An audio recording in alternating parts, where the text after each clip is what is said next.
오늘의 사연을 시작하겠습니다. 올라오는 사연을 챙겨 듣고 있는 29살 남자입니다. 따로 하는 일은 없고 아르바이트 하면서 먹고 살고 있습니다. 작년에 형수님과 있었던 일입니다. 저는 제 주변 동기들이나 친구들보다 조금 더 빠르게 대학을 졸업하게 되었습니다. 취직을 바로 준비했으면 더할 나위 없이 좋았겠지만 졸업을 일찍 한 게 뭐라고 그렇게 여유를 부렸는지 취직 준비보다 조금 더 청춘을 즐기는 생각에 취직을 위해 더 해야 하는 공부를 안 하고 놀기 시작했어요. 토끼와 거북이의 일화가 생각이 나네요. 지금은 뭐하러 그렇게 헛된 시간을 보냈는지 후회가 되지만 이미 후회를 시작했을 때는 때가 늦은 상황이었어요. 시간은 야속하게도 빠르게 지나가기만 했습니다. 결국 저는 별다른 수학도 없이 본가로 돌아가야만 했습니다. 저희 집이 큰 집은 아닌데 대신에 다른 의미로 큰 집이었습니다. 말 그대로 집이 제일 컸거든요. 덕분에 친척들이 전부 모이기 쉽다는 이유 하나만으로 제사를 저희 집에서 지내고 명절이나 무슨 날마다 저희 집에 모였습니다. 세뱃돈을 받기 위해 내려간 본가에서 처음으로 가족이 아닌 사람이 한 명 섞여 있었어요.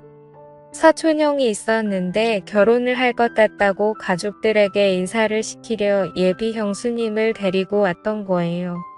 저는 형수님을 처음 보자마자 속으로 와고 탄성을 내질렀습니다. 요즘 잘 나가서 예능에도 많이 나오는 연예인. 누구를 완전히 그대로 빼다 박은 외모를 가지고 있었기 때문이에요. 그리고 신기했던 게 친척형이 옛날부터 공부를 잘해서 어머니도 저한테 친척형 하는 거 반만 따라 해보라는 잔소리까지 들을 정도로 공부벌레였는데 그래서 당연히 똑같이 고리타분하고 지루한 공부벌레 같은 여자를 만날 줄 알았는데 또 어디서 이렇게 예쁜 여자를 데리고 왔나 싶더라고요. 얼굴도 잘 보인다고 형수님이 나름 차려입고 왔는데 제사를 지내는 집이라고는 설명을 듣지 못한 건지 치마를 입고 와서 제사 지낼 때 자꾸 눈길이 그쪽으로 가서 아주 혼이 났습니다. 식사할 때도 규자상을 여러 개 붙여놓고 펴서 먹었는데 일부러 형수님 옆에 앉았는데 정말 어쩔 줄을 몰라 하더라고요. 친척형도 자기 와이프 될 사람이 저렇게 불편해하고 있는데 눈치도 전혀 없다 싶어서 제가 방에 가서 담요를 하나 가져다 줬습니다. 형수님이 담요를 받으면서 저한테 고맙다고 눈인사를 하는데 형수님의 미모에 그 정도의 눈웃음이면 우리 친척형이 아니라 어디 재벌 집 후계자도 꼬실 수 있었을 텐데 싶었습니다. 아무튼 제사가 끝나고 점심 식사까지 끝나고 나니 어른들 몇몇이 거실에 모여서 수다를 떨고 있고 나머지 사람들은 각자 빈방 하나씩 차지하고 낮잠을 자거나 했습니다. 저도 제 방에 가서 쉬고 싶었는데 취직 안 한다고 친척들 입에 오르내리다가 갑자기 잔소리를 듣는 분위기가 돼버려서 어떻게 방에 들어가지도 못하고 나가지도 못하고 벌만 서고 있었습니다. 그러다가 친척형이 전날에 늦게까지 일하고 퇴근을 했고 몇 시간 못 자고 차 끌고 내려오느라 많이 피곤하다고 하여 제 방에서 눈 좀 붙이겠다고 하는 바람에 방까지 빼앗겨 버리고 말았어요.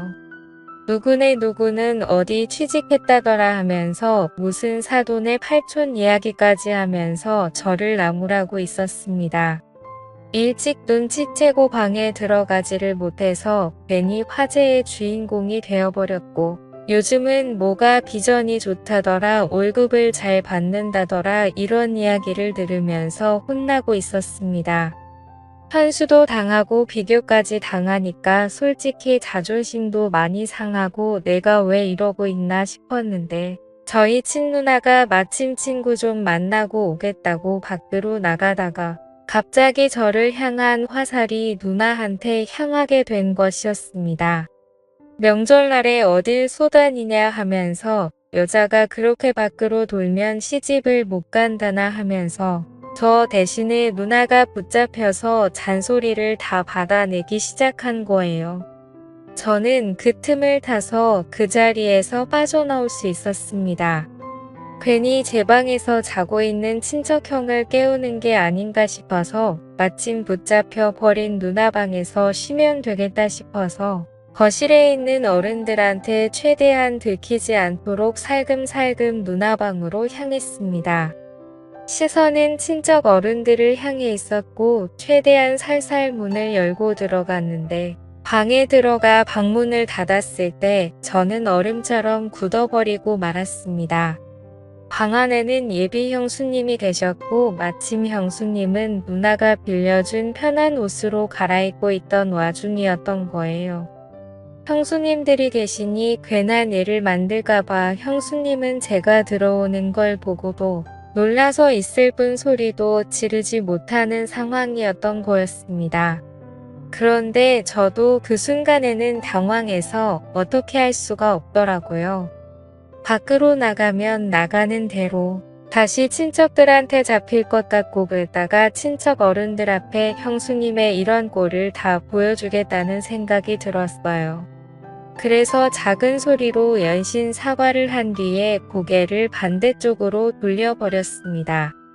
하지만 고개를 돌리고 눈을 꽉 감고 있었음에도 불구하고 이미 뇌리에 각인된 모습이 감은 두 눈 속으로 선명하게 보이더군요. 거기에 눈을 감고 들려오는 스르륵거리는 소리가 오히려 그 장면을 상상하게 만들어 버렸습니다. 이제 괜찮다고 하는 형수님의 말에 다시 눈을 뜨고 고개를 돌렸습니다. 매일 누나가 입는 편한 티셔츠에 반바지로 갈아입었는데 옷이 날개라고 하는 말은 다 거짓말 같은 게 같은 옷인데도 형수님이 입고 있으니까 아예 다른 옷처럼 보이더라고요. 하얀색 티셔츠가 얇아서 살짝 민망했는데 오히려 그것마저도 잡지 화보에 나올 법하게 스타일 있어 보였습니다. 형수님이 얼마나 아름다웠는지는 둘째치더라도 제가 다시 밖으로 나가는 것도 애매한 게 현관문이 닫히는 소리가 난 걸 보니 누나도 어떻게 친척들 소나기에서 탈출해서 당초의 목적대로 집 밖에 나간 것 같았습니다. 그러니 제가 나가면 다시 친척들에게 잡혀 잔소리를 들어야 했죠. 물론 형수님과 단둘이 좁아터진 누나 방에서 있는 것도 충분히 어려운 일이었습니다. 그런데 형수님이 저보고 괜찮다고 방 안에서 소리가 다 들려서 알고 있다고 하면서 자기는 신경 쓰지 말고 방에서 있으라고 하는 겁니다. 형수님한테 친척형은 제 방에서 자고 있는데 왜 누나 방에 계시냐고 물어봤어요. 형수님은 아직 결혼한 것도 아니고 결혼할 사이라고 소개를 해주러 온 건데 어른들 다 계신데 아무리 그래도 한 방을 쓰는 건 아닌 것 같아서 그랬다고 합니다.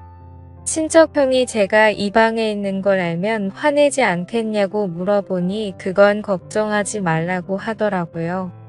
일어나면 연락을 준다고 했다고 그때 나오면 된다고 미리 말을 맞춰 놔서 괜찮다고 했습니다.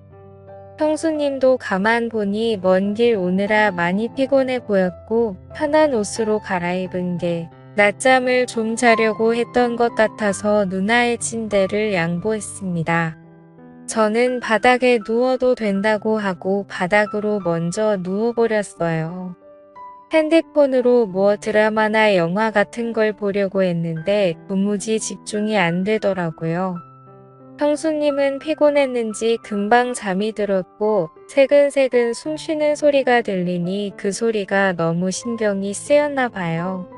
예쁜 사람은 잘 때 어떤 모습으로 자는지 궁금해서 살짝 고개를 들어서 형수님을 쳐다봤는데 저를 의식한 건지 제가 있는 방향으로 등을 돌린 채 자고 있었습니다. 그런데 오히려 등을 돌린 채 자고 있으니 뒷모습이 보여서 오히려 터제문과 마음이 둘 다 부풀기 시작했어요. 잡생각이 너무 많이 나서 고개를 돌려버렸습니다. 그러지 않으면 큰 실수를 해버릴 것만 같았어요. 그런데 불편한 건 저만이 아니라 형수님도 불편하긴 매한가지였나 봅니다. 제가 바로 옆에 있어서 그런가 형수님도 잠에 들지 못하고 있는 상황이었었나 봐요. 이번엔 제가 형수님이 있는 반대쪽으로 등을 돌리고 누워 있어서 형수님이 일어나 있는지 몰랐는데 형수님이 언젠가부터 제 쪽으로 방향을 틀어서 제가 뭘 하고 있는지 봤는가 봐요. 저는 핸드폰을 만지작대면서 영화 하나를 보려고 준비를 하고 있었는데 형수님이 제가 보는 영화를 보고는 그 영화 자기가 좋아하는 영화라면서 아는 척을 하면서 먼저 말을 걸어왔습니다. 피곤하신데 안 주무시냐 물었더니 괜히 저를 배려해준다고 저 때문에 못 자겠다고는 말을 하지 않았고 그냥 서울로 다시 올라가는 길에 차 안에서 자면 될 것 같다고 하면서 아무리 그래도 어른들이 다 계시고 그런데 편하게 잠들 수 없을 것 같다고 말을 하더라고요. 그 말에도 제가 불편할까 봐 헤아려 주는 걸 보니 형수님은 참 얼굴도 어쩜 그리 예쁜데 마음씨까지 고운지 여태껏 자라오면서 성적도 항상 좋고 좋은 대학 졸업해서 좋은 회사에 취직한 친척형이었지만 한 번도 부러워해 본 적이 없는데 형수님 같은 여자와 결혼을 하게 된다는 걸 생각하니 처음으로 질투가 다 나더라고요. 아무튼 형수님이 잠을 못 시르고 있는 것 같으니 형수님한테 그러면 영화나 같이 보시겠냐고 물어봤습니다. 누나 방에 컴퓨터가 한 대 있는데 핸드폰을 거기에 연결하면 그나마 조금 큰 화면으로 같이 볼 수 있겠다 싶었거든요. 형수님도 흔쾌히 그러겠다고 했고요. 그렇게 주섬주섬 영화를 보기 위해 세팅을 하고 있는데 앞불사 가장 중요한 게 없더군요. 핸드폰과 모니터를 연결시켜주는 케이블이 제 방에 있다는 걸 깜빡해버린 거예요. 자신있게 영화를 보자고 했는데 가장 중요한 게 없어서 난감해져 버렸습니다.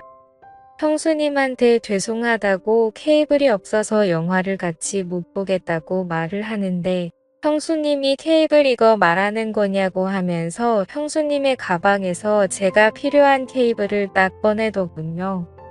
구멍에 맞는가 꽂아봤더니 딱 제가 찾는 그 케이블이었습니다.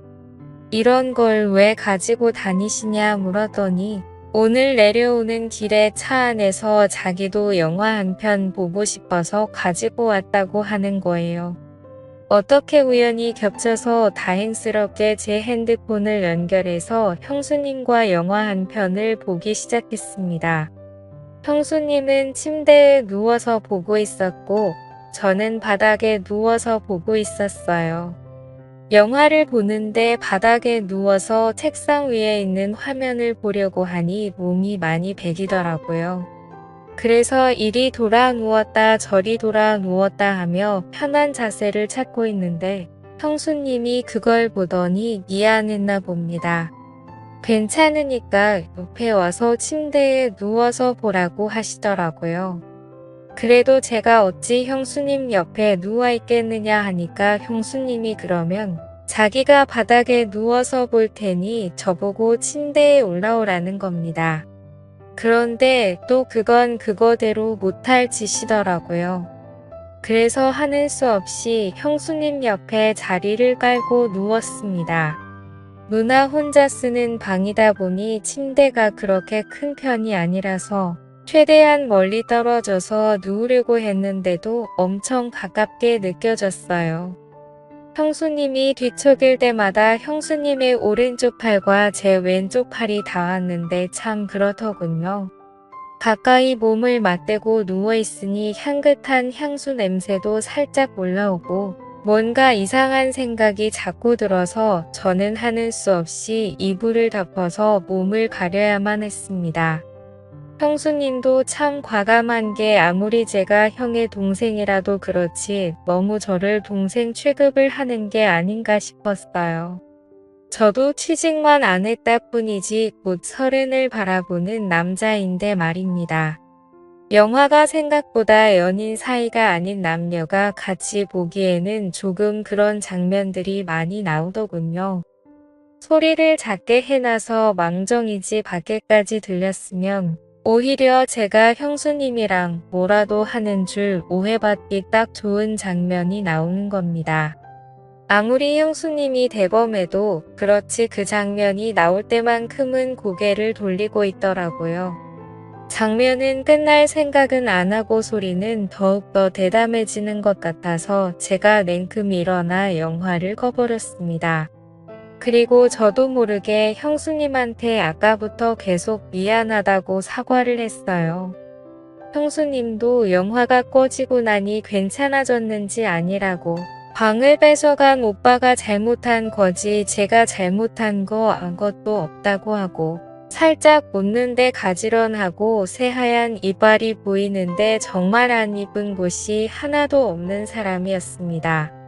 이쯤 되니까 형으로부터 형수님에게 연락이 왔습니다. 자기 이제 일어났으니 형수님도 준비하고 나오라고요. 다행스럽게도 친척형이 방 안으로 형수님을 데리러 오지 않는 바람에 단둘이 방 안에 같이 있던 건 들키지 않았습니다.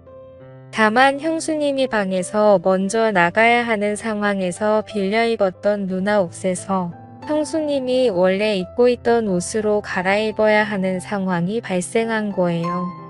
또다시 저는 고개를 돌리고 눈을 감고 있었지만 정말 코앞에서 갈아입는 소리가 들리는데 차라리 보고 있는 게 더 괜찮겠다 싶을 정도로 그 장면이 상상이 돼서 아주 말 그대로 죽는 줄 알았습니다. 아무튼 그렇게 자연스럽게 형수님은 누나 방에서 나가고 저도 한참 있다가 방에서 나왔습니다. 아무한테도 들키지 않았으니 둘이서 방에서 보낸 몇 시간은 둘만의 비밀이 되어버린 셈이죠. 그 덕분에 형수님하고 저녁 식사하면서 대화도 많이 나누고 친해져서 서로 전화번호도 교환하게 되었습니다. 제가 서울로 취직을 목표로 하고 있기 때문에 서울에 올라가게 되면 신세 좀 지겠다고 능청스럽게 이야기하면서요. 형수님도 언제든지 도와줄 테니 부담 갖지 말라고 하면서 하루빨리 서울로 올라오라고 하더라고요. 알고 봤더니 형수님도 저랑 똑같이 지방에서 공부하면서 서울에 있는 회사에 합격하면서 서울에는 친구가 거의 없었다고 하더라고요. 그래서 거의 모든 시간을 친척형하고만 보낸다고요. 매일 둘이서만 놀고 있으니 재미도 없고 친척형이 워낙 공부벌레라서 너무 못 놀 때도 있으니 이것저것 가르쳐 주라고 하면서 말이죠.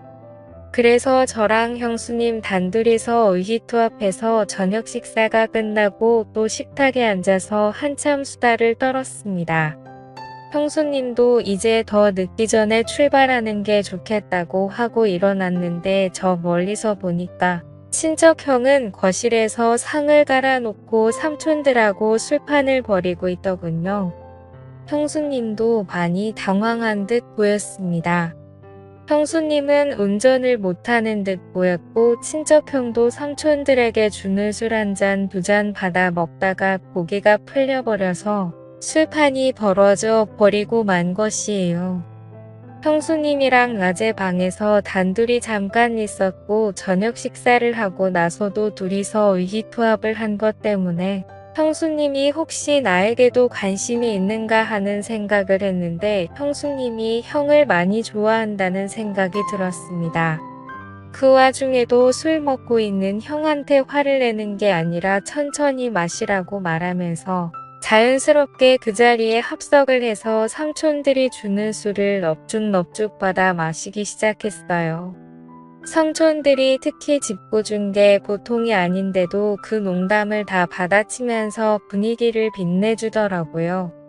참 부럽다는 생각이 들었고 저도 나중에 결혼을 한다면 저런 여자랑 해야겠다고 결심까지 했습니다. 그런데 한참 그 장면을 보고 있는데 역시 짚고 준 삼촌들이 형수님을 가만둘 리 없었죠. 일부러 어떻게 술에 뻗게 만들려고 술을 쉴 새 없이 연거푸 계속 따라주는 겁니다. 친척형은 많이 마신 것 같아 보이지는 않았는데 벌써 옆에서 뻗어버려 있었고 형수님 혼자서 삼촌들을 상대해야만 했습니다. 그래서 제가 형수님을 도와주려고 옆으로 가서 형수님한테 집중되는 술을 같이 비우기 시작했어요. 정말 대단했던 건 우리 삼촌들이 주량 하나만큼은 누구한테 져본 적이 없을 정도인데 삼촌들이 술에 취해서 거실에 뻗어버릴 때까지 형수님은 그 술을 다 버텨내고 있었던 거예요. 저는 나중에 합류를 했으니 그만큼 술이 덜 취한 상태였고요.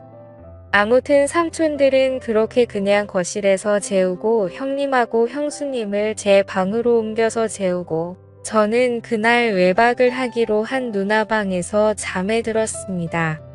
술 기운에 피곤한 몸을 이끌고 누나 방 침대에 누워서 눈을 좀 붙였어요. 그래도 낮 동안 형수님이 누워있다고 침대에서 형수님의 향수 냄새가 살짝 배어있는 듯 했습니다. 그렇게 술 기운에 잠이 들었는데 인기척이 느껴져서 잠에서 깨고 말았습니다. 뭔가 싶어서 숨을 죽이고 있었는데 몇 개 느껴졌던 형수님의 향수 냄새가 강하게 나는 겁니다. 고개를 돌리니 제 옆에 형수님이 누워 있었어요.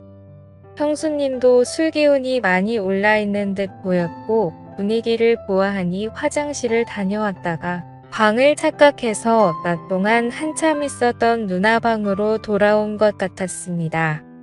나란히 누워 얼굴이 가까이 있으니 형수님이 코로 숨쉬는 콧김까지 생생하게 전해져 오더라고요. 형수님의 숨결에 술 냄새가 강하게 섞여 기분이 더욱더 이상해졌어요. 참 아름다운 사람이구나. 왜 친척형을 만나지 이따금씩 아까부터 생각한 의문이 계속해서 들더라고요.